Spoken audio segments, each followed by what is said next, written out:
नैहर में 10 गो भैयावा बा।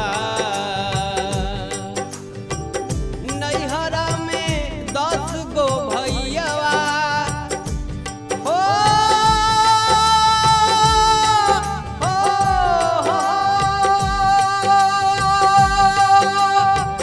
नैहर में 10 गो भैयावा आ 10 गो भौजिया बाड़िए राम।